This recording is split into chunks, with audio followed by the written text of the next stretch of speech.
उसके चेहरे पर अजीब सी मुस्कुराहट होती है। ना जाने कितनी दुआएं देता है, और वो भूखा जब मुस्कुराता है, प्यारे वो नहीं मुस्कुराता, मेरा ठाकुर मुस्कुराता है। एक बार किसी की सेवा करके देख लेना। अब वो महिला कोई भी द्वार पे आता था, कभी खाली हाथ नहीं भेजती थी। कोशिश यही होती थी कि वो भोजन करके जाए।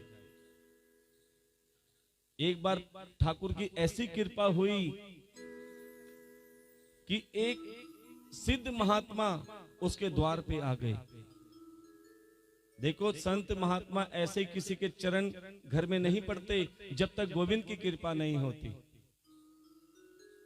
और जब संतों के चरण पड़ जाएं तो समझ लेना मेरे ठाकुर भी तुम्हारे द्वार पर आने ही वाले हैं, क्योंकि संत महात्मा परमात्मा का रूप होते हैं। अब वो सिद्ध महात्मा उस महिला के द्वार पे आए। महिला ने कहा, महाराज, ना जाने कितने सत्कर्म जागे, ना जाने मेरे कितने भाग जागे, जो आप जैसे सिद्ध महात्मा मेरे घर में पधारे। आइए प्रेम से भोजन कर लीजिए। अब प्यारे, उस सिद्ध महात्मा ने उस महिला के यहां भोजन किया, और भोजन करते करते अचानक महात्मा जी के मन में कुछ प्रश्न आ गए। उस महिला से पूछने लगे कि बेटा, मैं आपसे कुछ प्रश्न पूछना चाहता हूं। बोले, महाराज पूछिए, क्या पूछना है। महात्मा ने कहा, बेटा एक बात बताओ, आपकी उम्र कितनी है? आपकी उम्र कितनी है?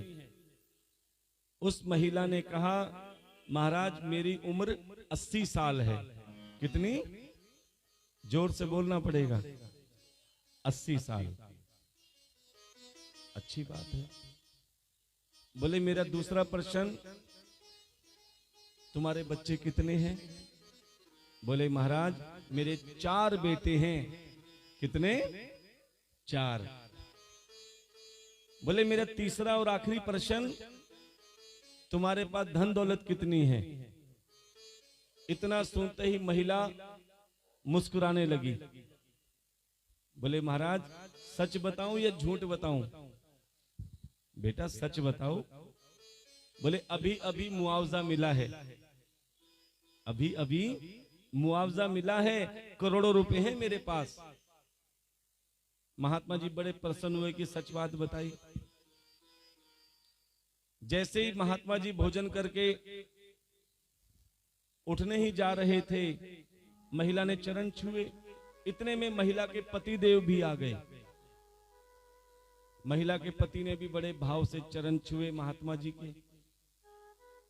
अब महात्मा जी ने महिला के पति से भी पूछा, महाराज मैं आपसे भी कुछ प्रश्न पूछ लूं? बोले, महाराज पूछिए। महात्मा जी ने महिला के पति से पूछा, बेटा आपकी उम्र कितनी है? महिला के पति ने कहा, मेरी उम्र 25 साल है। जबकि धर्मपत्नी ने कितनी बताई थी? 80 साल। अब महात्मा जी हैरान कि धर्मपत्नी 80 साल बता रही हैं और तुम 25 साल बता रहे हो। चलो कोई बात नहीं। मेरा दूसरा प्रश्न, आपके बच्चे कितने हैं? बोले, महाराज मेरा एक ही बेटा है। जबकि धर्मपत्नी ने कितने बताए थे? अब महात्मा जी फिर हैरान कि धर्मपत्नी कहां चल रही है, पति देव क्या कह रहे हैं। चलो कोई बात नहीं। अब महात्मा जी ने तीसरा प्रश्न पूछा कि बेटा ये बताओ, तुम्हारे पास धन दौलत कितनी है? अब महिला के पति भी मुस्कुराए। बोले, महाराज सच बताऊं या झूठ बताऊं? महात्मा ने कहा, सच बताओ। बोले, मेरे पास केवल 1100 रुपए हैं। मेरे पास केवल 1100 रुपए हैं। अब महात्मा जी बिल्कुल हैरान हो गए कि तुम कुछ कह रहे हो, तुम्हारी धर्मपत्नी कुछ कह रही है।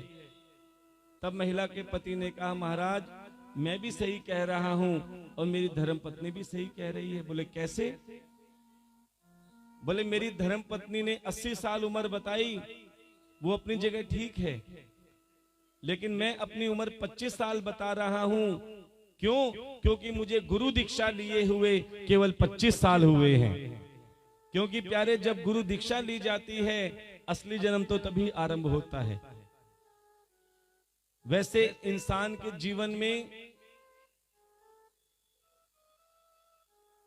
3 जन्म होते हैं, ध्यान देना। संसार में तो एक ही बार आता है, लेकिन जन्म 3 होते हैं। कैसे? पहला जन्म जब मां के गर्भ से, मां की कोख से जीव संसार में आता है, यह उसका पहला जन्म है। दूसरा जन्म जब उस जीव का विवाह होता है, गृहस्थी बंधन में आता है, यह उसका दूसरा जन्म है। क्योंकि जब गृहस्थी में आता है ना, उसका जीवन बिल्कुल पलट जाता है। अब तक बच्चा था तो खेलता था, कूदता था, अपनी मनमर्जी करता था, लेकिन जैसे ही गृहस्थी जीवन में आया, प्यारे उसका जीवन बदल गया। अब धर्मपत्नी की सुने तो मां से बुरा बने, मां की सुने तो धर्मपत्नी से बुरा बने। किसको राजी रखें? खुश करने में, मनाने में, इस चीज में ये जीवन निकल जाता है। ये दूसरा जन्म होता है, ध्यान देना। और तीसरा जन्म जब सच्चे सदगुरु से दीक्षा प्राप्त होती है। पहले 2 जन्म तो संसार को दिखाने के लिए और संसार को मनाने के लिए होते हैं, लेकिन जो तीसरा और असली जन्म है वो गुरु दीक्षा के बाद का जन्म होता है। कि पहले 2 जन्म तो संसार को दिखाने और मनाने के लिए होते हैं, लेकिन तीसरा जन्म न संसार को दिखाने के लिए होता, न मनाने के लिए होता। प्यारे, वो तो मेरे ठाकुर के रिझाने के लिए होता है, ठाकुर को अपना बनाने के लिए होता है। महात्मा जी बड़े प्रसन्न हुए कि बहुत अच्छी बात कही आपने। लेकिन दूसरा प्रश्न, आपने कहा मेरा एक बेटा है और तुम्हारी धर्मपत्नी कहती मेरे 4 बेटे हैं। बोले मेरी धर्मपत्नी भी बिल्कुल सही कहती है, 4 बेटे हैं, लेकिन 4 बेटों में सेवा कौन करता है? प्यारे, जो माता पिता की सेवा करता है, जो माता पिता का सम्मान करता है, जो आदर करता है, प्यारे असल में वही बेटा होता है। बाकी तो कर्जे होते हैं, बाकी तो कर्जे होते हैं। माँ 5,000 दे दे, 10,000 दे दे, जब जरूरत पड़ती है तब माँ कितनी अच्छी लगती है। तब बच्चे माँ से क्या कहते हैं? तू कितनी अच्छी है, तू कितनी प्यारी है, तू कितनी भोली है, ओ माँ, ओ माँ,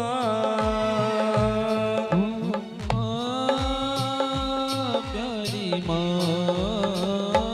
ये जो दुनिया है वन है कांटों का, ये जो दुनिया है वन है कांटों का, तू फुलवारी है, ओ माँ, ओ माँ, ओ माँ, प्यारी माँ।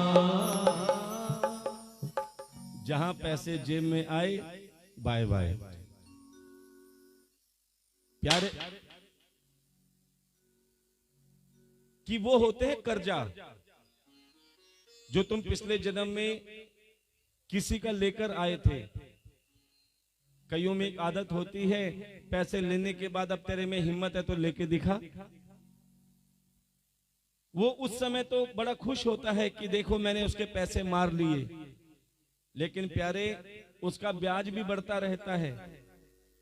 इस जन्म में नहीं दे पाए, लेने वाला नहीं ले पाया, कोई बात नहीं, लेकिन अगले जन्म में हो सकता है वो बेटा बन के आए। जब तक कर्जा पूरा नहीं होगा लेता रहेगा, लेता रहेगा। कोई कर्जा कैसा होता है, कोई ऐसी बहू आ जाती है जो 10 लाख रुपए दहेज में लाती है और 3 महीने में केस करके 40 लाख रुपए ले जाती है। ये भी क्या है? ये कर्जा है। कई बार ऐसे बच्चे होते हैं जो अभी मां ने गोद में भी नहीं खिलाया, होते ही आईसीयू में भर्ती हो जाते हैं। 10 दिन रहते हैं, 3, 4, 5 लाख रुपए का बिल बना और चल बसे। अभी गोद में भी नहीं आए, प्यारे 4-5 लाख रुपए ले गए। ये कर्जा होता है। इसीलिए हम आपसे बार बार कहते हैं कि प्यारे अब अपनी एफडी जोड़ लो। एफडी का मतलब फिक्स डिपॉजिट, जो तुम्हारे बाद में काम आती है ना। ऐसे धन की जोड़ो मत जोड़ो, लेकिन प्यारे सत्कर्म की एफडी जोड़ लो, सेवा की एफडी जोड़ लो, भगवान के भजन की एफडी जोड़ लो और कथा सुनने के समय की एफडी जोड़ लो। ये तुम्हारी एफडी कब काम आती है? जब संसार का कोई कार्य तुम्हारे काम नहीं आता, कोई रिश्तेदार काम नहीं आते। कभी आपने देखा होगा किसी के घर में कोई भयानक रोग लग जाता है, कोई एक्सीडेंट हो जाता है, और जब वो बच जाता है लोग क्या कहते हैं? कुछ लिया दिया, काम आ गया, आगे आ गया। ये एफडी होती है। ना जाने तुमने कौन सी सेवा करी है, ना जाने तुमने कौन सा सत्कर्म किया था जो आज तुम्हारे बच्चों के काम आया है। इसीलिए बीज बोते रहो सत्कर्म के, सेवा के, क्योंकि यही सेवा सत्कर्म तुम्हारे साथ जाएगी, बाकी कुछ साथ जाने वाला नहीं है। हम बार बार कहते हैं। इसीलिए चाहे बच्चे कितने ही हो, लेकिन जो माता पिता का आदर सम्मान करे वही बेटा होता है। इसलिए मेरा एक ही बेटा है, बाकी 3 तो कर्जदार हैं, कर्जा लेने के लिए आए हैं मेरे से। जो मैंने कर्जा लिया था आज वो मेरे से भुगतान रूप में कर रहे हैं। अब महात्मा ने कहा ठीक है, चलो ये भी अच्छी बात है। मैंने तीसरा प्रश्न पूछा कि तुम्हारे पास धन दौलत कितनी है? तुम्हारी धर्म पत्नी ने कहा मेरे पास करोड़ों रुपए हैं। कितने हैं? कितने हैं? करोड़ों रुपए। और तुमने कहा मेरे पास 1100 रुपए हैं।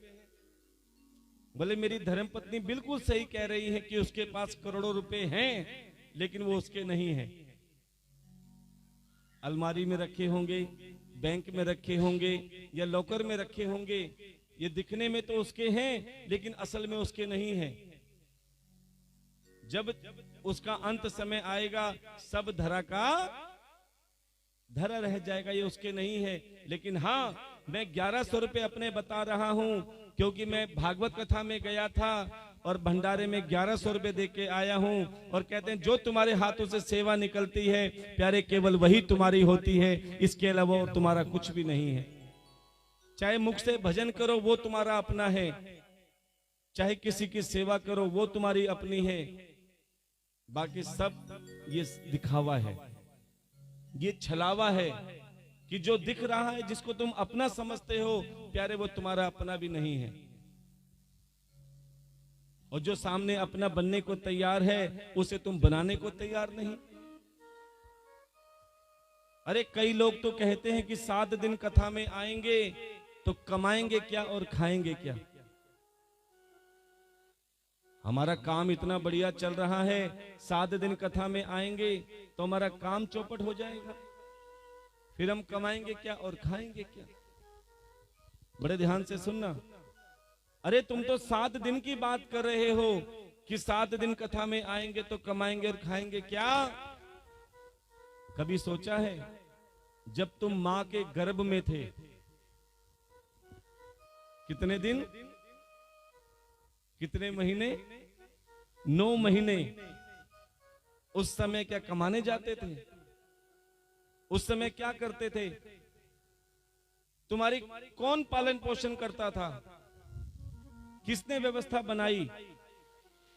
प्यारे, जब जीव मां के गर्भ में मूत्र विष्ठा में उल्टा लटका था, हिलने डुलने की भी जगह नहीं थी, उस समय में भी व्यवस्था मेरे ठाकुर ने बहुत अच्छे तरीके से कर रखी थी। कि माँ के द्वारा खाए हुए अन्न से उसका पालन पोषण होता था। देखो कितनी अच्छी व्यवस्था। अरे कोई सोचे ना सोचे, मेरे ठाकुर ने सोच रखा है। जब ये जीव माँ के गर्भ से, कोख से संसार में आता है, सबसे बड़ा चमत्कार देख लो, अभी दूध के दांत भी नहीं आए। अरे और किसी को चिंता हो ना हो, मेरे ठाकुर को चिंता है। कभी आपने देखा संतान होने से पहले महिला के स्तन में दुग्ध की व्यवस्था हुई हो? जैसे ही संतान उत्पन्न होती है, कुछ समय बाद में ही स्तन में दूध उतर आता है। क्यों? प्यारे मेरे ठाकुर को आपकी चिंता है। ये कहां जाएगा, किसके सहारे रहेगा? मेरे ठाकुर ने दूध की भी व्यवस्था कर दी। चींटी से लेकर हाथी तक मेरे ठाकुर को सबकी चिंता है। कहते हैं ना, कोई भूखा उठता तो जरूर है, लेकिन कोई भूखा सोता नहीं है। बस मेरा गोविंद सबसे एक बात कहता है, कर्मण्ये वाधिका रस्ते मां फलेषु कदाचन, है कि तू कर्म कर। लेकिन आज का इंसान क्या कहता है? भाग्य में होगा तो चल के आ जाएगा, नहीं होगा तो हाथ से भी चला जाएगा। बिल्कुल गलत है, क्योंकि भाग्य का स्थान 5वें नंबर पे है। सबसे पहला स्थान है कर्म का। सामने अगर थाली रखी भी होगी, पकवान की भी होगी, लेकिन जब तक हाथ बढ़ा के रोटी तोड़ के मुंह में नहीं डालोगे, प्यारे वो भोजन भी मुख में नहीं आएगा। इसलिए कर्म तो करना पड़ेगा। और प्यारे, आप जो ये कर्म कर रहे हैं, भागवत कथा में आने का, भागवत कथा सुनने का, इसका भी फल तुम्हें बहुत बड़ा मिलने जा रहा है। कि कॉलोनी में सैकड़ों घर हैं, हजारों लोग रहते हैं, वो क्यों नहीं आके बैठे? क्योंकि अभी उनके पाप सिर पे धरे हैं। कई लोग जो कहते हैं कि हम कथा में क्या करें, दुकान में बैठे बैठे हमें कथा की आवाज सुनाई तो दे रही है। जो माइक के द्वारा कथा सुन रहे हैं वो ध्यान से सुने। चाहे अपने घरों में बैठ के कथा सुन रहे हो, चाहे दुकान में बैठ के कथा सुन रहे हो, बड़े ध्यान से सुनना। कि लोग हरिद्वार की गंगा मैया में स्नान करने जाते हैं, कितना आनंद आता है ना गंगा में स्नान करने से।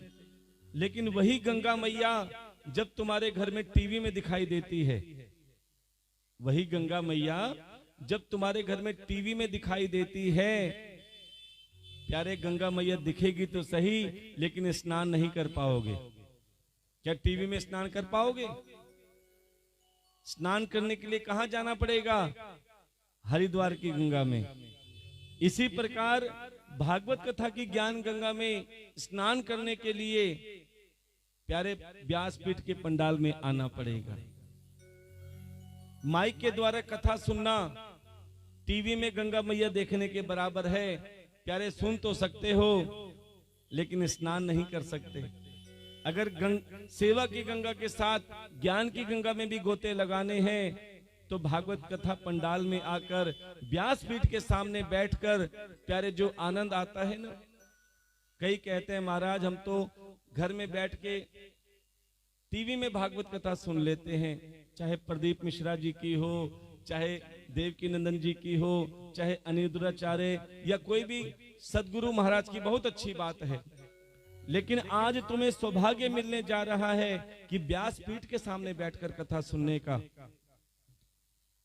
उसके बाद में भी अगर तुम्हारा मन संसार के विषय विकार में है तो इसका मतलब तुम्हारे सिर पे अभी पाप बाकी हैं। इसलिए कहते हैं तूने राम नाम नहीं लीना, तूने राम नाम नहीं लीना, तूने श्याम नाम नहीं लीना, श्याम नाम नहीं लीना।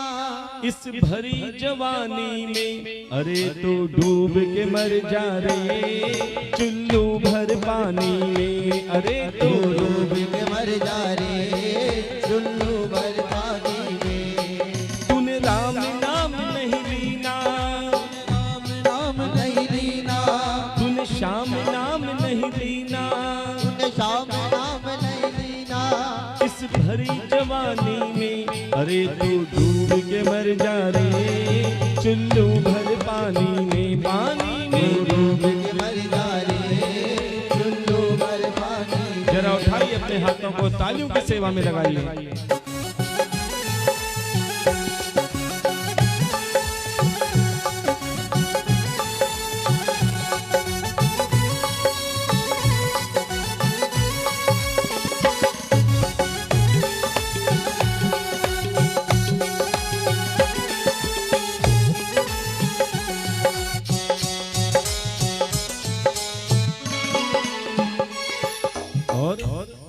गर सच्ची भक्ति है, भक्ति में शक्ति है, गर सच्ची भक्ति सभी बोलेंगे, भक्ति में शक्ति है। देखो अगर दोनों हाथों से आप तालियों की सेवा करते हो तो ये सबसे बड़ी भक्ति होती है कि आपको कथा में, सत्संग में आनंद आ रहा है। जरा हाथ उठा के तालियों की सेवा करेंगे। गर सच्ची भक्ति है, भक्ति में शक्ति है, गर सच्ची भक्ति है, भक्ति में शक्ति है। या भक्ति से भैया मिल जाएगी मुक्ति है, या भक्ति से भैया मिल जाएगी मुक्ति है। तूने बालापन खोयो, बालापन खोयो, तूने बचपना खोयो, तूने बचपना खोयो। इस आना कानी में अरे तू डूब के मर जा रे, चुल्लू भर पानी में, पानी में डूब के मर जा रे, चुल्लू भर पानी में। तूने राम नाम नहीं लीनो, तूने राम नाम नहीं लीनो, तूने श्याम नाम नहीं लीनो, तूने श्याम नाम नहीं लीनो। इस भरी जवानी में अरे तू डूब के मर जा रे, चुल्लू भर पानी में, पानी में डूब के मर जा रे, चुल्लू भर पानी। जरा उठाइए अपने हाथों को, तालियों की सेवा में लगाइए।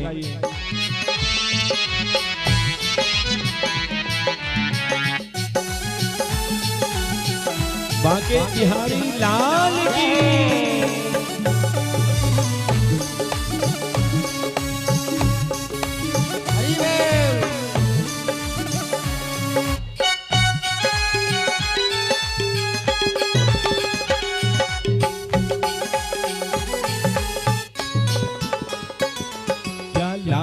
आटी में मिल जाएगो माटी में, क्या लायो आटी में मिल जाएगो माटी में। क्या लायो आटी में मिल जाएगो माटी में, क्या लायो आटी में मिल जाएगो माटी में। क्या लेकर आए थे? धन दौलत गाड़ी बंगले ये लेकर आए थे। अच्छा साथ लेके जाओगे, साथ लेके जाओगे। एक राजा था सिकंदर, जिसने सभी राजा महाराजाओं को युद्ध में जीतकर उनका धन अपने अधिकार में कर लिया और अपने आप को सबसे बड़ा मानने लगा कि मेरे से बड़ा धनवान, मेरे से बड़ा बलवान कोई नहीं है।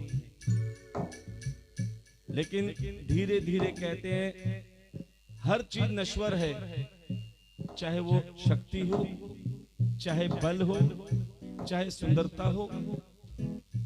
वो सिकंदर धीरे धीरे बूढ़ा हो चला, लेकिन अभिमान भी उसके अंदर भरा पूरा था कि मेरे से बड़ा बलवान कोई नहीं।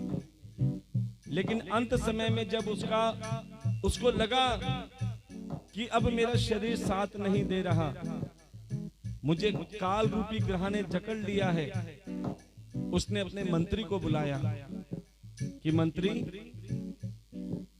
अब मुझे लगता है कि मेरा जीवन समाप्त होने जा रहा है, लेकिन मैं संसार को कुछ देना चाहता हूं। आज तक मैंने लिया है, लेकिन मैं संसार को देना चाहता हूं। बोले महाराज क्या? अंत समय में मेरी 3 इच्छाएं पूरी कर देना। बोलो महाराज बताओ। बोले जब मेरा जनाजा निकले, जितने भी मेरे साथ नीम हकीम डॉक्टर वैद्य बड़े बड़े से MBBS MD डॉक्टर मेरे जनाजे के साथ खड़े करके चलना। बोले क्यों? बोले संसार को पता लगना चाहिए कि कोई कितना भी अभिमान में जी ले, कोई कितना भी धन दौलत इकट्ठी कर ले, जब अंत समय आता है तो चाहे मैक्स चले जाओ, चाहे 40 चले जाओ, चाहे कहीं चले जाओ, कोई डॉक्टर वैद्य काम नहीं आता। दूसरी इच्छा कि जब जनाजा निकले, जितना भी मैंने धन दौलत कमाया, हीरे मोती जेवरात, सब जनाजे के आगे बिछा देना, रास्ते के आगे बिछा देना। संसार को पता लगना चाहिए कि जब अंत समय आता है तो जितनी भी तुमने धन दौलत इकट्ठी की है, सोना चांदी इकट्ठा किया है, मकान दुकान इकट्ठी की है, प्यारे सब कंकड़ के बराबर हो जाते हैं। कोई एक नया पैसा भी काम नहीं आता। और तीसरी सबसे बड़ी इच्छा कि जब मेरा जनाजा निकले, जनाजे से दोनों हाथ बाहर निकाल देना, कि संसार को पता लगना चाहिए कि जो सिकंदर खाली हाथ आया था, पूरी जिंदगी वो समेटता रहा, लेकिन जब संसार छोड़कर गया तो प्यारे जैसा आया था, क्या लायो आटी में मिल जाएगा माटी में, क्या लायो आटी में मिल जाएगा माटी में, क्या लायो आटी में मिल जाएगा माटी में, क्या लायो आटी में मिल जाएगा माटी में। एक दिन काया तेरी कट जाएगी काठी में, एक दिन काया तेरी पिस जाएगी काठी में। कुछ कमा के ले जा रे, कुछ कमा के ले जा रे, कुछ बचा के ले जा रे, कुछ बचा के ले जा रे, प्यारी जिंदगानी में। अरे तू डूब के मर जा रे, चुल्लू भर पानी में, पानी में डूब के मर जा रे, चुल्लू भर पानी में। क्यों करता मेरा मेरा, यहाँ कुछ भी नहीं है तेरा, यूं करता मेरा मेरा, यहाँ कुछ भी नहीं है तेरा। आपको मेरे पीछे पीछे बोलना पड़ेगा, लगे तो सही कि आप कथा सुन रहे हो। क्यों करता मेरा मेरा, यहाँ कुछ भी नहीं है तेरा, क्यों करता मेरा मेरा, ये हमारे कुछ भी नहीं है तेरा। गुल्लू भैया को माइक मिल जाए फिर माइक छोड़ने का नाम नहीं लेते। क्यों करता मेरा मेरा, यहाँ कुछ भी नहीं है तेरा।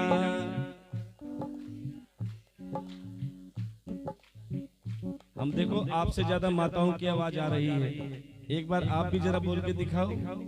क्यों करता मेरा मेरा, यहाँ कुछ भी नहीं है तेरा।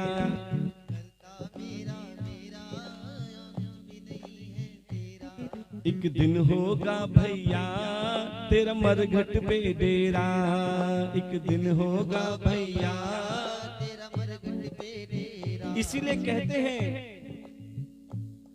कुछ कमा के ले जा रे,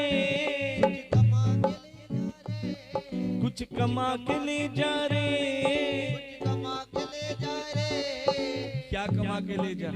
धन दौलत, सोना चांदी, प्यारे सत्कर्म कमा लेना, सेवा कमा लेना, भगवान का किया भजन कमा लेना। कुछ बचा के ले जा रे, कुछ बचा के ले जा रे, प्यारी जिंदगानी में। अरे तू डूब के मर जा रे, चुल्लू भर पानी में, पानी में डूब के मर जा रे, चुल्लू भर पानी में। तूने राम नाम नहीं लीना, तूने राम नाम नहीं लीना, तूने श्याम नाम नहीं लीना, तूने राम नाम नहीं लीना। इस भरी जवानी में। अरे तू डूब के मर जा रे, चुल्लू भर पानी में, पानी में डूब के मर जा रे, चुल्लू भर पानी में। तू डूब के मर जा रे, चुल्लू भर पानी में। तू डूब के मर जा रे, चुल्लू भर पानी में। प्रेम से बोलना पड़ेगा, श्री राधे जोर से बोलना पड़ेगा। जय श्री राधे श्याम। इसीलिए प्यारे कहते हैं जितना कथा में डूबोगे उतना मेरे ठाकुर के नजदीक आओगे। कि एक बार नारद जी अपने पिता ब्रह्मा जी से पूछते हैं कि हे पिताजी, ये संसार किसने बनाया, इसका पालनहार कौन है और इसका संहारक कौन है, कौन सृष्टि चलाता है, कौन पालता है और कौन संहार करता है। तब ब्रह्मा जी ने कहा, पुत्र तुमने बहुत अच्छी बात पूछी। इस संसार की रचना करने वाले, इस संसार का पालन करने वाले और इस संसार का संहार करने वाले और कोई नहीं, श्री हरि नारायण भगवान है। बोलिए श्री हरि नारायण भगवान की जय। कि एक समय जब श्री हरि नारायण भगवान शेष शैया पर निद्रा कर रहे थे, तभी उनके नाभि कमल से ब्रह्मा जी की उत्पत्ति हुई। तब श्री हरि ने ब्रह्मा जी से कहा कि पुत्र अब तुम सृष्टि की रचना करो। देखो हम सृष्टि वर्णन की तरफ बढ़ रहे हैं कि ब्रह्मा जी ने सर्वप्रथम अपने 4 मानस पुत्र उत्पन्न किए, सनक, सनंदन, सनातन और सनत कुमार, जिसे हम सनकादिक ऋषि भी कहते हैं। और प्यारे वो सनकादिक ऋषि तप में लग गए, तपस्या में लग गए और तपस्या करते करते हजारों वर्ष बीत गए, लेकिन सृष्टि आगे बढ़ी ही नहीं। तब ब्रह्मा जी ने सोचा सृष्टि कैसे बढ़े। तब उन्होंने पुत्री को जन्म दिया और वो पुत्री इतनी सुंदर थी, इतनी सुंदर थी, और उस पुत्री का नाम था सरस्वती। बड़े ध्यान से सुनना कि वो इतनी सुंदर थी जिसकी सुंदरता पे स्वयं ब्रह्मा जी मोहित हो गए। देखो पुत्री है अपनी, लेकिन अपनी पुत्री भी काम दृष्टि से देखा तो प्यारे सनकादिक ऋषियों ने कहा कि पिताश्री, आप जैसे सृष्टि करता जब ऐसा घृणित कार्य सोचेंगे, ऐसा घृणित कार्य करेंगे, तो आपके द्वारा यह सृष्टि भी क्या अच्छा कार्य करेगी। कहते हैं जो माता पिता को बच्चे देखते हैं ना, जैसे संस्कार माता पिता में होते हैं, कुछ संस्कार बच्चों में जेनेटिक रूप से आ जाते हैं। इसीलिए प्यारे सोच समझ के बच्चों के सामने कार्य किया करो। अगर आप अपना बुढ़ापा सुधारना चाहते हो तो अपने बच्चों के सामने अपने बड़े बूढ़ों का आदर सम्मान किया करो।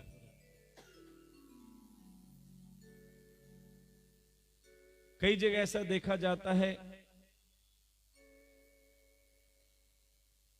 कि प्यारे माता पिता अपने बच्चों के सामने अपने माता पिता का अनादर करते हैं, तो विश्वास मानना बच्चे सब देख रहे हैं। इसलिए उनको सिखाओ कि सबसे बड़े भगवान हमारे ये हैं। अगर घर में माता पिता की आंखों में खुशी के आंसू हैं, प्रसन्न रहते हैं, तो प्यारे मेरा ठाकुर भी प्रसन्न रहता है। अब सनकादिक ऋषि की बात सुनकर ब्रह्मा जी बहुत शर्मिंदा हुए कि मैंने क्या कर दिया। जिस पुत्री को मैंने जन्म दिया उसी पर बुरी नजर डाली। लज्जित हो गए ब्रह्मा जी, और इसी लज्जा से प्यारे ब्रह्मा जी ने अपना शरीर त्याग दिया। और जैसे ब्रह्मा जी ने अपना शरीर त्यागा, उनके शरीर के 2 भाग हो गए। एक भाग से पुरुष और एक भाग से स्त्री उत्पन्न हुई। जो स्त्री हुई वो शत्रुपा कहलाई, और जो पुरुष हुआ वो मनु कहलाया। हम सब कहते ना कि हम मनुष्य हैं, हम मनुष्य हैं। हम मनुष्य नहीं, हम मनु से हैं, अर्थात सब मनु की संतान है। उसी मनु और शत्रुपा से पूरा सर्वप्रथम 5 संतान उत्पन्न हुई, जिसमें 2 पुत्र और 3 पुत्रियां, एक प्रियवत, दूसरा उत्तानपाद और 3 पुत्री देवहूति, आकृति और प्रसूति। यारे इन्हीं 5 संतान से पूरा संसार की रचना हुई। ध्यान देना, उत्तानपाद जिसकी 2 पत्नियां, एक का नाम सुरुचि, एक का नाम सुनीति, और हमेशा उत्तानपाद सुरुचि की बात ज्यादा मानते थे, सुनीति की बात ज्यादा नहीं मानते थे। क्यों? क्योंकि सुरुचि दिखने में बहुत सुंदर थी, सुनीति दिखने में सुंदर नहीं थी। आजकल क्या होता है, कहते हैं ना, जो दिखता है वही बिकता है। आजकल इंसान बहू लाने के लिए भी सोचता है तो क्या कहता है, बहू कैसी होनी चाहिए? हाँ, सुंदर होनी चाहिए। लेकिन बड़े ध्यान से सुनना, जरूरी नहीं जो बाहर से सुंदर हो वो अंदर से भी सुंदर हो, ये जरूरी नहीं होता। कई बार सुंदर बहू आती है लेकिन पूरे घर को नचा डालती है, और कई बार जरूरी नहीं कि जो बाहर से सांवली हो, बाहर से कुरूप हो, वो अंदर से भी काली हो। प्यारे, हो सकता है वो अंदर से इतनी सुंदर हो।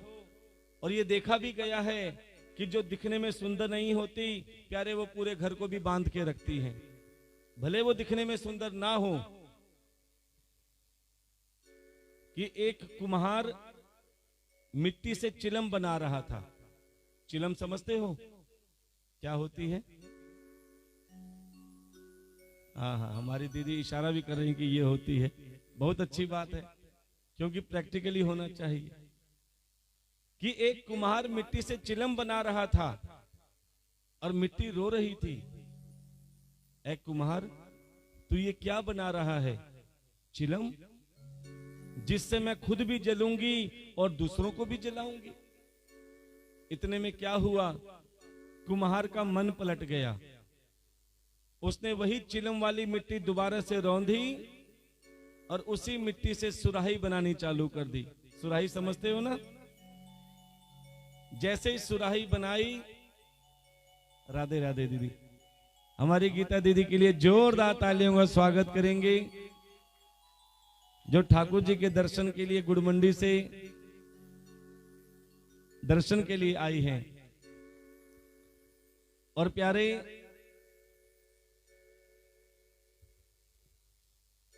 जब चिलम ने देखा कि कुम्हार का मन पलट गया है और प्यारे चिलम वाली मिट्टी को रौंद दिया, और वही मिट्टी बड़ी खुश हुई जिसके आंसू आ रहे थे चिलम बनने के बाद। उस मिट्टी ने कहा, ऐ कुमार, तेरा मन क्या पलटा, मेरा जीवन पलट गया। तेरा मन क्या पलटा, मेरा जीवन पलट गया। पहले तू चिलम बनाता जिससे मैं भी जलती और दूसरों को भी जलाती, लेकिन अब तेरा मन पलट गया, चिलम से तूने सुराही बनानी चालू कर दी। उसी मिट्टी से अब मैं खुद भी शीतल रहूंगी और प्यारे दूसरों को भी शीतलता प्रदान करूंगी। ये आज का इंसान चिलम बन के घूम रहा है। ध्यान देना, नाक पे गुस्सा धरा है, जरा सा कोई एक बात बोल दे, जब तक उसका 4 गुना बदला ना ले लो तब तक मन में शांति नहीं मिलती। क्योंकि कुम्हार ने तो वही मिट्टी बनाई है, लेकिन सब अपने कर्मों से चिलम बन रहे हैं। एक बार मेरे ठाकुर रूपी कुम्हार के पास आओ तो सही। प्यारे, तुम्हारे उसी माटी के मन को जैसे कुम्हार का मन पलटा, मेरा ठाकुर तुम्हारे चिलम वाले मन को भी पलट देगा। और प्यारे, तुम्हारा कब चिलम वाला मन सुराही के रूप में काम करना चालू हो जाएगा, कुछ पता नहीं चलेगा। जो कथा में आ जाता है, प्यारे, चाहे उसका कितना ही मन चिलम वाला हो, मेरा ठाकुर उस मन को सुराही बना देता है, अर्थात शीतलता प्रदान कर देता है। अब ये उत्तानपाद कौन है? प्यारे, उत्तानपाद और कोई नहीं, आप और हम ही हैं। जैसे उत्तानपाद की 2 पत्नियां हैं, ऐसे ही हर इंसान की 2 भाव वाली पत्नियां होती हैं। कौन कौन सी? जो सुरुचि है वो तुम्हारा मन है, और जो सुनीति है वो तुम्हारी बुद्धि है। अब जैसे उत्तानपाद हमेशा सुरुचि की बात मानता था, ऐसे तुम किसकी बात मानते हो? प्यारे, अपने मन की। मन सुरुचि है, मन कहता है चलो, अभी परसों की बात है, हमारे गुल्लू भैया कह रहे थे महाराज जल्दी कथा विश्राम कर दो, हमें 10 बजे कोई फिल्म लगी है वो देखने जाना है। देखो, मन कह रहा है कि वहां जाओ, और बुद्धि कहती है भैया थोड़ा सत्संग और बढ़ा लो। बड़े ध्यान से सुनना कि मन कहता है कि उधर जाओ, और बुद्धि कहती है कि कथा में बैठो। लेकिन कहते हैं जब मन ज्यादा उधर जाता है ना, तो कथा में मन नहीं लगता, उल्टा सीधा काम करते हैं कि जल्दी जाना है। इसीलिए प्यारे, और हमारी माताओं बहनों का भी हाल देख लेना कि बुद्धि कहती है कि तुम्हारी कॉलोनी में भागवत कथा हो रही है, प्रेम से कथा सुनो, ये बुद्धि कह रही है। लेकिन मन क्या कहता है? ओहो, आज निमंत्रण कार्ड आया है, पार्टी में जाना है, आज शादी का कार्ड आया है, उसमें जाना है। अब इंसान मन के अनुसार ज्यादा चलता है। क्या अब शादी में जाओगे तो प्यारे कम से कम 5-7-10 हजार का सूट या साड़ी भी खरीदोगे। भागवत कथा में कोई सेवा नहीं करता, क्योंकि ये बुद्धि कहती है, मन कहता है शादी में जाना है तो 5-10 हजार की सूट साड़ी भी खरीदते हैं। ब्यूटी पार्लर जाते हैं, 5-7 हजार रुपए वहां भी लगते हैं। और कई तो महाराज 20-20, 25-25 हजार के सूट साड़ी पहनते हैं, 5-10 हजार रुपए पार्लर में लगाते हैं, सर धस के जाते हैं, और पार्टी में जाके क्या करते हैं? हाथ आगे बढ़ा देते हैं कि भैया एक गोलगप्पा देना, एक गुलाब जामुन और देना। इतना धन खर्च करने के बाद में भी हाथ आगे बढ़ाते हैं।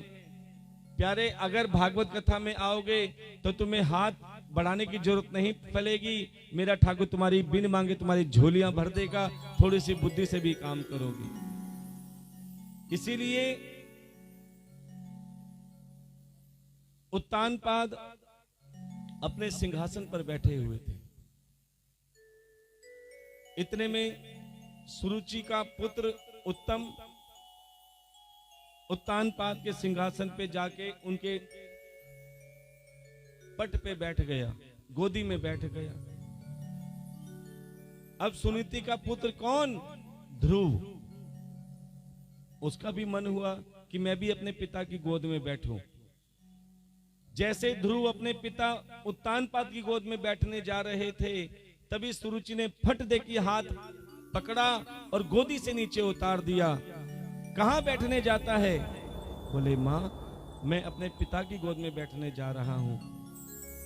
बोले अगर तुझे वाकई अपने पिता की गोद में बैठना है तो जा, पहले भगवान की तपस्या कर और उससे वरदान मांग कि तुझे मेरी कोख से जन्म दे, तब अपने पिता की गोद में बैठना।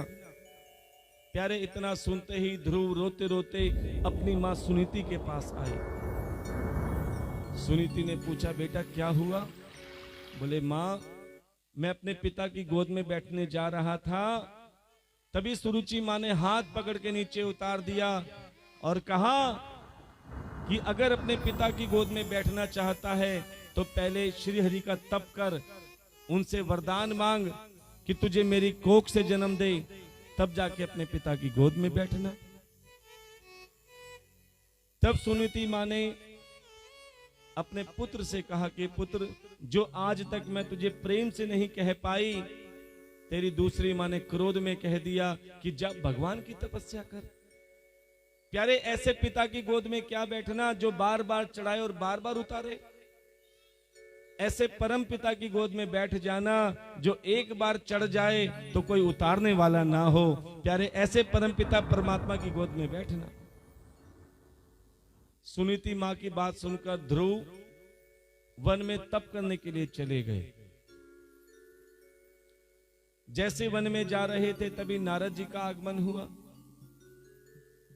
नारद जी ने कहा, पुत्र कहां जा रहे हो? बोले, मैं परमात्मा के मेरे गोविंद के दर्शन करने के लिए जा रहा हूं। तभी प्यारे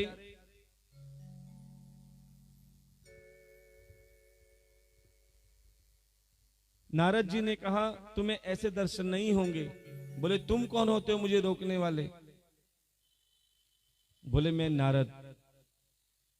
नारद जो मेरी मां हमेशा बताती थी कि नारद जी बहुत बड़े संत महात्मा हैं। बोले, हाँ। बोले, अब तो मुझे परमात्मा से मिलने से कोई नहीं रोक सकता। बोले, क्यों? बोले, मेरी मां ने कहा था कि जब तुम्हारे जीवन में संत महात्मा का आगमन हो जाए तो तुम्हें परमात्मा के दर्शन करने से कोई रोक नहीं सकता। अब तो ध्रुव ने ओम नमो भगवते वासुदेवाय, ओम नमो भगवते वासुदेवाय, ओम नमो भगवते वासुदेवाय का जाप करना आरंभ किया। प्यारे पूरा ब्रह्मांड हिलने लगा, इंद्र का सिंहासन कांपने लगा। प्यारे इंद्र, ब्रह्मा, शिव, सभी देवी देवता घबराए कि कौन सा बालक ऐसा तप कर रहा है जिससे पूरा ब्रह्मांड कांप रहा है। सभी के सभी श्री हरि नारायण भगवान के पास गए कि प्रभु ये क्या लीला है, कौन सा भक्त ऐसी तपस्या कर रहा है, आप शांत करो, उसे वरदान दो, नहीं तो पूरा ब्रह्मांड नष्ट हो जाएगा। प्यारे श्री हरि जैसे ही ध्रुव के पास गए कि ध्रुव, मैं तुम्हारी तपस्या से प्रसन्न हूं, मांगो, कौन सा स्थान मांगते हो? तभी प्यारे ध्रुव ने कहा, प्रभु मुझे अब कुछ नहीं चाहिए, हाँ अगर कुछ देना ही चाहते हो तो मुझे अपने चरणों में स्थान दे दो। तब श्री हरि नारायण भगवान ने कहा कि ध्रुव, मैं तुम्हारी तपस्या से प्रसन्न होकर तुम्हें ऐसा स्थान देता हूं जो अजर और अमर होगा। चाहे सृष्टि कितनी बार बने, कितनी बार बिगड़े, लेकिन तुम अपने स्थान पर स्थिर रहोगे। आप देखते हो जो ब्रह्मांड में सबसे ज्यादा चमकदार तारा होता है, कौन सा होता है? बोलिए ध्रुव भगवान की। ये प्यारे भक्ति का ही असर है। लेकिन आज सेवा में, भक्ति में इंसान पीछे हटता जा रहा है। इसीलिए 80% घरों में महाभारत हो रही है। 80% घरों में महाभारत इसीलिए हो रही है क्योंकि वो सेवा से दूर हो रहे हैं, परमात्मा से दूर हो रहे हैं। वो धन को भगवान मानते हैं और क्या कहते हैं, बहन बड़ा ना भैया, सबसे बड़ा रुपया। कि ये महाभारत क्यों हो रही है घरों में, ध्यान देना कि 80% घरों में महाभारत के 4 पात्र मौजूद हैं। पात्र कहते हैं कलाकार को। महाभारत के मुख्य 4 कलाकार कौन कौन से, जिसकी वजह से महाभारत हुई? सबसे पहला धृतराष्ट्र, दूसरा दुर्योधन, तीसरा दुशासन और चौथा द्रौपदी। ध्यान देना, अब ये 4 कलाकार 80% घरों में मौजूद हैं आज भी, जिसकी वजह से घरों में महाभारत हो रही है। सबसे पहला धृतराष्ट्र। कौन है धृतराष्ट्र? बताया था ना अभी, जो आंखों पे पट्टी बांधकर अपने बच्चों को अनाप शनाप खर्चा देते हैं और ये देखना भूल जाते हैं वो बच्चे उन पैसों का क्या कर रहे हैं, किसकी संगत में जा रहे हैं, किससे मिल रहे हैं। और प्यारे वही माता पिता परेशान हो जाते हैं जब बच्चे रास्ता भटक जाते हैं, गलत संगत में पड़ जाते हैं। क्यों? क्योंकि वो धृतराष्ट्र बन के अपने बच्चों की सारी इच्छाएं पूरी कर रहे थे। उसके बाद दुर्योधन। दुर्योधन कौन? जो अपने माता पिता की संपत्ति पर आग गड़ाए, जो अपने भाइयों की संपत्ति पर आग गड़ाए। दुर्योधन ने क्या कहा था? मैं पांडव को एक सुई गज भर भी जमीन नहीं दूंगा। और आज 80% घरों में यही झगड़ा चल रहा है कि उसने मेरा प्लॉट ले लिया, उसने मेरी जमीन हथिया ली। 80% घरों में प्रॉपर्टी संपत्ति की महाभारत चल रही है, जिसकी वजह से पुत्र पिता को मार रहा है, भाई भाई को मार रहा है कि मेरे से ज्यादा उसके पास कैसे आ गया। और प्यारे, कई बार तो कलेजा कांप जाता है ये सुनकर कि भाई ने भाई को जहर दे दिया। किसके पीछे? संपत्ति के पीछे। क्या इस जमाने में कलेजा तक हिला देते हैं लोग। इस जमाने में कलेजा तक हिला देते हैं लोग। सगे भाई को जहर हंस के पिला देते हैं लोग। सगे भाई को जहर हंस के पिला देते हैं लोग। इस जमाने में कलेजा तक हिला देते हैं लोग। इस जमाने में कलेजा तक हिला देते हैं लोग। सगे भाई को जहर हंस के पिला देते हैं लोग। सगे भाई को जहर हंस के पिला देते हैं लोग।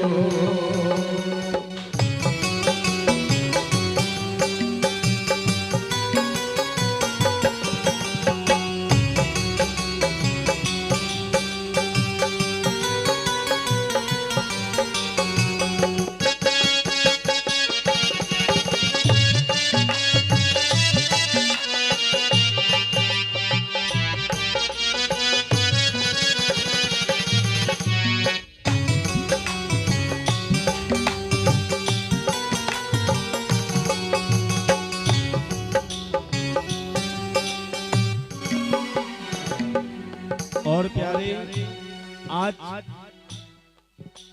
जिसके पास पैसे हैं सब कहते हैं आप कैसे हैं। जिसके पास पैसे हैं सब कहते हैं आप कैसे हैं। जिसके पास धन आ जाता है वो अपने आप को भगवान मान बैठता है। क्या? पैसे बिन प्यार कहाँ, पैसे बिन यार कहाँ, पैसे बिन प्यार कहाँ, पैसे बिन यार कहाँ। देखो, पैसा अवश्य होना चाहिए, लेकिन अगर अति हो गई तो फिर वो पैसे वाला नहीं, बुद्धि काम नहीं करती, फिर उसके अंदर अभिमान आ जाता है। क्या? पैसे बिन प्यार कहाँ, पैसे बिन यार कहाँ, पैसे बिन प्यार कहाँ, पैसे बिन यार कहाँ। गैर तो गैर है अपनों का एतबार कहाँ, गैर तो गैर है अपनों का एतबार कहाँ। बैठ कर दिल में राज दिल का चुरा लेते हैं लोग। बैठ कर दिल में राज दिल का चुरा लेते हैं लोग। सगे भाई को जहर हंस के खिला देते हैं लोग। सगे भाई को जहर हंस के पिला देते हैं लोग।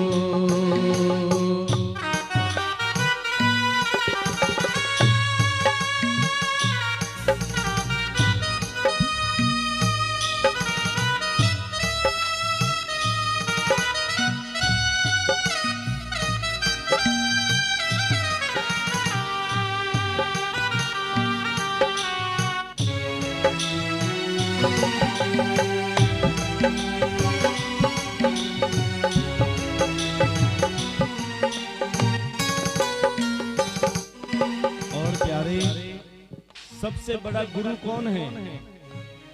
सबसे बड़ा गुरु है वक्त। वक्त इंसान की इंसान से पहचान करा देता है। जब तुम्हारे पास सुख साधन होंगे, दूर का रिश्तेदार भी कहेगा कि मैं तुम्हारा दूर वाला रिश्तेदार हूं। और प्यारे, जब दुख पड़ता है, दुख का समय आता है, अभी कुछ समय पहले एक महामारी आई थी जिसका नाम था कोरोना।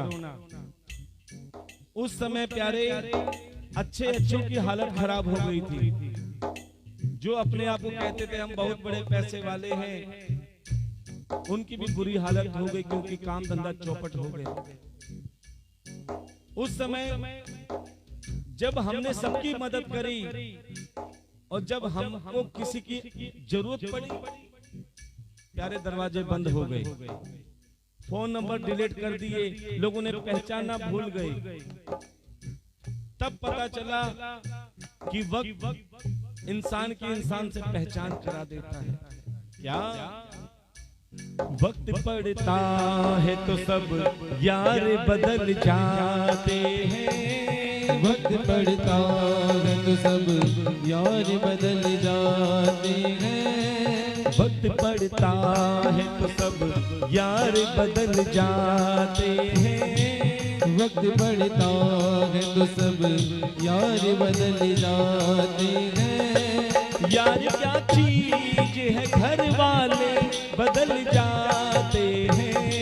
यार क्या चीज है, घर वाले बदल जाते हैं। जिनसे करते थे वफा वही देते हैं दगा। जिनसे करते हैं वफा वही देते हैं दगा। पीठ पीछे ही वो खंजर तक घुसा देते हैं लोग। पीठ पीछे ही खंजर तक घुसा देते हैं लोग। सगे भाई को जहर हंस के पिला देते हैं लोग। सगे भाई को जहर हंस के पिला देते हैं लोग। पिला देते हैं लोग। पिला देते हैं लोग। कि प्यारे, ये दुर्योधन है जिसकी वजह से घरों में महाभारत चल रही है। कभी भी अपने पिता की, भाइयों की संपत्ति पर आंख नहीं गड़ानी चाहिए। और प्यारे, उसके बाद दुशासन, जिसने भरी सभा में द्रौपदी का चीर हरण किया, वस्त्र हरण किया। दुशासन कोई गैर नहीं था, अपना ही था। जब द्रौपदी ने अपने भाई अर्थात कन्हैया को बुलाया तो द्रौपदी की पुकार सुनकर कन्हैया साड़ी के रूप में आ गए। लेकिन आज क्यों नहीं आते? क्योंकि उस समय दुशासन अकेला था। आज हर गली के मोहल्ले में दुशासन खड़ा है, हर नुक्कड़ पे दुशासन खड़ा है। प्यारे, और तो और कई घरों में भी दुशासन है, जिसकी वजह से महिलाएं और कन्याएं ना बाहर सुरक्षित हैं ना घरों में सुरक्षित हैं। अभी आपने कुछ समय पहले देखा होगा, सुना होगा टीवी में, शाहबाद डेयरी में चलती फिरती गली में चक्कुओं से, पत्थरों से एक बेटी को मारा। आपने सुना होगा एक कन्या के 35 टुकड़े कर दिए। आपने सुना होगा कंझावला में कई किलोमीटर तक बेटी को घसीटते हुए लेके गए। प्यारे, कौन है ये? ये दुशासन है। इसीलिए कहते हैं प्यारे कि अपने बच्चों को धुंधकारी बनने से रोकना है, दुशासन बनने से रोकना है, तो प्यारे उसे कथा से जोड़ दो, सत्संग से जोड़ दो, संतों से जोड़ दो। जिनके बच्चे सत्संग से जुड़ते हैं, जिनके बच्चे सदगुरु से जुड़ते हैं, जिनके बच्चे सेवा से जुड़ते हैं, प्यारे वो कभी दुशासन, कभी धुंधकारी नहीं बनते। प्यारे, वो बच्चे राम बन जाते हैं। और प्यारे, जिनके बच्चे राम बनते हैं, बेशक वो धन ना कमा पाए, लेकिन अपने माता पिता का नाम रोशन जरूर करते हैं। उसके बाद बारी आती है द्रौपदी की। बड़े ध्यान से सुनना। द्रौपदी कौन? जो बिना सोचे समझे कुछ भी बोल दे। द्रौपदी ने एक शब्द दुर्योधन से कहा था, क्या? अंधे का पुत्र अंधा। सिर्फ इसी शब्द से पूरी महाभारत छिड़ गई। और यही महाभारत आज घरों में हो रही है कि कोई किसी को कुछ भी बोल देता है बिना सोचे समझे। चाहे सामने सास हो, ससुर हो, जेठ हो, जेठानी हो, चाहे कोई बुजुर्ग हो। इसीलिए प्यारे हम बार बार कहते हैं, अरे गुड़ मत दो, गुड़ जैसी बात ही कर लो। गुड़ मत दो, गुड़ जैसी बात ही कर लो। आज आप एक काम जरूर करना मेरे कहने से। अपने अपने घर में जाओगे ना, तो जब समय मिले अपने घर में आईना जरूर देखना। जब तुम आईना देखोगे तो आपके होंठ धनुष के आकार की तरह दिखाई देंगे। किसकी आकार की तरह? धनुष के आकार की तरह। और उस धनुष के आकार के अंदर से शब्दों के तीर निकलते हैं। शब्दों के तीर निकलते हैं। और प्यारे शब्द के अगर तीर प्रेम भरे होंगे तो दिल में प्रवेश कर जाएंगे। अगर शब्दों के तीर प्रेम भरे होंगे तो दिल में प्रवेश कर जाएंगे। और वही शब्दों के तीर अगर तीखे बाण होते हैं, कटु वचन होते हैं, तो दिल में प्रवेश नहीं, दिल को चीर जाते हैं। अरे क्या फर्क पड़ता है मीठा बोलने में?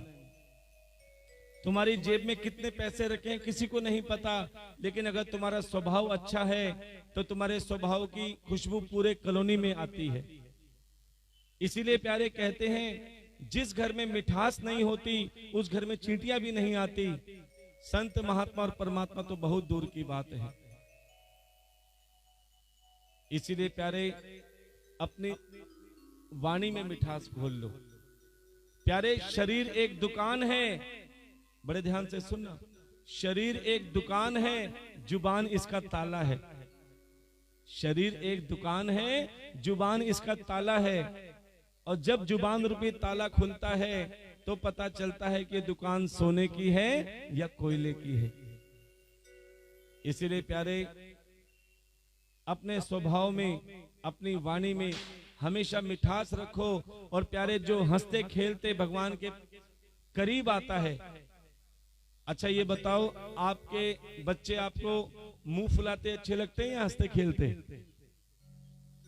कैसे अच्छे लगते हैं? हंसते खेलते। तो ऐसे परमात्मा के हम सब बच्चे हैं। तो जब आप हंसते खेलते कथा में आते हो, और भागवत कथा में बीच बीच में कीर्तन भी होता है, और कीर्तन में जो ठाकुर के आगे नाच के हाजिरी लगाता है, देखो एक तो इंसान नाचता है संसार के आगे, जो कठपुतली की तरह नचाता है। लेकिन जो ठाकुर के आगे नाच के हाजिरी लगाता है ना प्यारे, वो संसार के आगे नहीं नाच सकता, ना संसार उसे नचा सकता। इसीलिए जो ठाकुर को अपना मानते हैं प्यारे, वो हाजिरी जरूर लगाएंगे। और जो पड़ोसन को अपना मानते हैं वो बेशक बैठे रहो। तो प्यारे सभी, क्योंकि ये भागवत कथा रूपी अमृत बरस रहा है, और जो भागवत रूपी अमृत को पान करता है, ग्रहण करता है प्यारे, वो खाली हाथ नहीं जाता, मेरे ठाकुर को साथ लेके जाता है। तो कौन कौन ठाकुर को साथ लेके जाना चाहता है? जो ठाकुर को साथ लेके जाना चाहता है वो आगे आके हाजिरी लगाएंगे, और जो पड़ोसन के साथ जाएगा वो बैठा रहे। तो सबने नाचते हुए एक बार अपने स्थान पे खड़े हो जाएंगे सभी। जो ठाकुर को ले जाना चाहता है क्या कहेंगे? तूले कहना का नाम अमृत बरसेगा, तूले कहना का नाम अमृत बरसेगा, तूले कहना का नाम अमृत बरसेगा, तूले कहना का नाम अमृत बरसेगा, ओ बरसेगा भाई बरसेगा, बरसेगा भाई बरसेगा, हाँ बरसेगा भाई बरसेगा, बरसेगा भाई बरसेगा, तूले कहना का नाम अमृत बरसेगा, ले कहना का नाम बरसेगा। जरा नाच से गाते। बोलिए बाके बिहारी लाल की।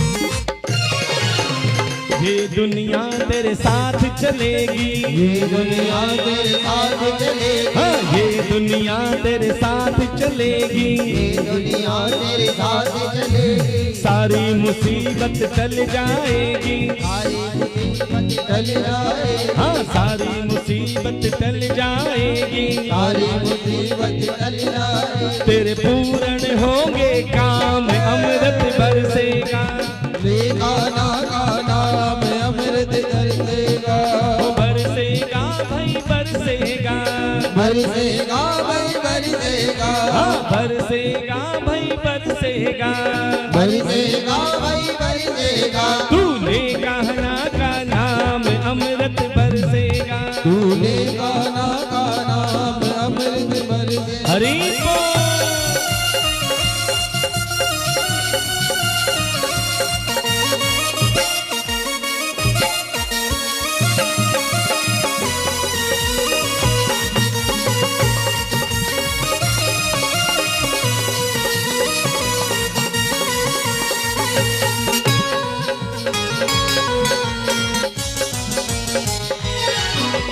चिंता सारी मिट जाएगी, चिंता सारी मिट जाएगी, हाँ चिंता सारी मिट जाएगी, चिंता सारी मिट जाएगी। जीवन में खुशियाँ आएंगी, जीवन में खुशियाँ आएगी, हाँ जीवन में खुशियाँ आएंगी, जीवन में खुशियाँ आएगी। तेरे पूर्ण होंगे काम, अमृत बरसेगा, तूने गाना गाना में अमृत बरसेगा, वो बरसेगा भाई बरसेगा, बरसेगा भाई बरसेगा, हाँ बरसेगा भाई बरसेगा, भाई बरसेगा। तूने कहना का नाम अमृत बरसेगा।